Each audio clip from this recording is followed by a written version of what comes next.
Kumakain ka din ba ng gulay na talong? Ano ang paborito mong luto sa gulay na ito?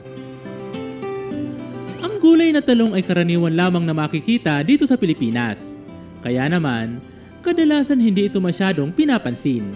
Ngunit alam mo ba na marami ang hindi nakakaalam na nagtataglay pala ng nakakabilib na benepisyo ang gulay na ito? Nakakapagpababa ito ng blood pressure. Ang high blood pressure o hypertension ay isa sa mga pangunahing risk factor para sa heart disease at stroke. Ang pagkain ng mga gulay na mayaman sa potassium at magnesium tulad na lamang ng talong ay nakakapagpababa ng blood pressure dahil ang mga mineral na ito ay nakaka-relax ng mga blood vessels at nakakapagbawas ng sodium retention sa katawan. Isang tasa ng hiniwang talong ay mayroong 188 mg ng potassium at 15 mg ng magnesium. Nakakatulong ito na pababain ang kolesterol.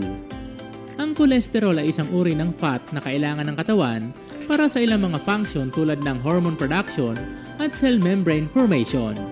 Ngunit kung sobra ang kolesterol sa dugo, ito ay maaaring magbara sa mga arteries at magdulot ng atherosclerosis o plaque build-up. Ang atherosclerosis ay maaaring magdala ng heart attack o stroke. Ang pagkain ng talong ay nakakapagpababa ng kolesterol dahil nagtataglay ito ng chlorogenic acid, isang uri ng antioxidant. Ang talong ay nagtataglay ng mababang calories at carbohydrates. Kung ikaw ay naghahanap ng isang gulay na mababa ang calories at carbohydrates, ang talong ang sagot. Isang tasa ng hiniwang talong ay mayroong lamang 20 calories at 5 grams ng carbohydrates. Ito ay magandang balanse sa iyong diet lalo na kung ikaw ay may diabetes o gusto mong magpapayat. Maaari mong gawing substitute ang talong sa mga pasta, bread o rice sa iyong mga ulam. Nakakatulong sa pagpapababa ng panganib ng pagkakaroon ng cancer. Ang mga phytochemicals at antioxidants sa talong ay nakakapagprotekta sa katawan laban sa mga cancer cells.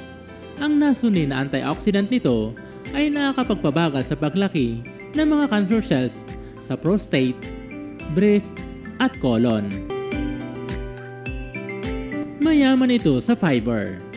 Ang fiber ay mahalaga para sa pagpapanatili ng regular na pagdumi at pag-iwas sa constipation.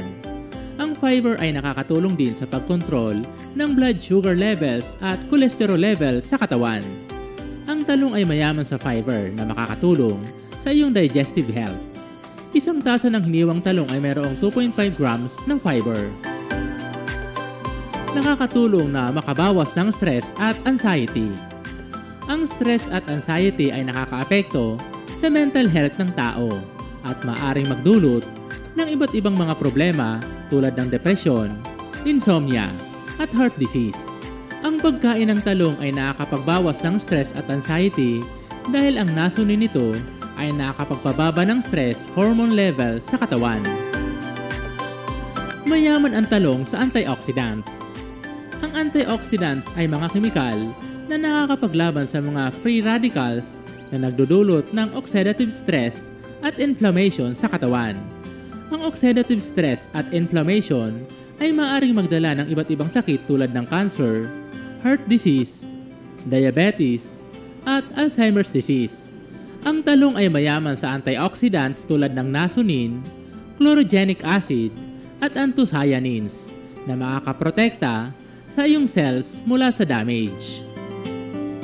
Nakakatulong ito na mapabuti ang brain function.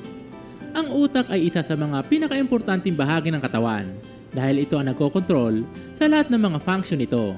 Ang brain health ay nakadepende sa sapat na oxygen at nutrients supply mula sa dugo. Ang pagkain ng talong ay nakakapagpabuti ng brain function dahil ang anthocyanins nito ay nakakapag-boost ng blood flow sa brain at nakakapag-prevent ng neuroinflammation at neurodegeneration. Mabuti ito sa kalusugan ng ating mga balat. Ang balat ay ang pinakamalaking bahagi sa katawan at ito ang unang depensa laban sa mga infection at injury. Ang kalusugan ng mga balat ay nakadepende sa sapat na hydration at collagen production. Ang pagkain ng talong ay nakakapagpabuti ng skin health dahil ang vitamin C nito ay nakakatulong sa collagen synthesis na nagbibigay ng elasticity at firmness sa skin. Mabuti rin ito sa kalusugan ng ating mga mata. Ang mga nutrients sa talong tulad ng vitamin A, C at E ay nakakapagprotekta sa kalusugan ng mga mata at nakakapagpabuti ng vision. Ang talong ay mayaman sa mga nutrients na ito at nakakatulong ma-prevent ang mga sakit sa mata tulad ng katarata at macular degeneration. Ang mga Pinoy ay mahilig sa pagkain ng mga lutuing mayroong talong tulad ng tortang talong, ensaladang talong o pinakbet. Ngunit hindi lang pala ito masarap, mayroon pa itong mga nutrients na magbibigay ng magandang epekto sa kalusugan ng katawan. Kaya naman, isama sa diet ang pagkain ng talong. Ano ang masasabi mo, Kaorban, sa gulay na talong? Anong luto ang pinakagusto mo sa gulay na ito? Ibahagi ang iyong opinyon tungkol sa gulay na ito sa comment section at babasahin namin ito. Maraming salamat po sa panonood. Hanggang sa muli po. God bless!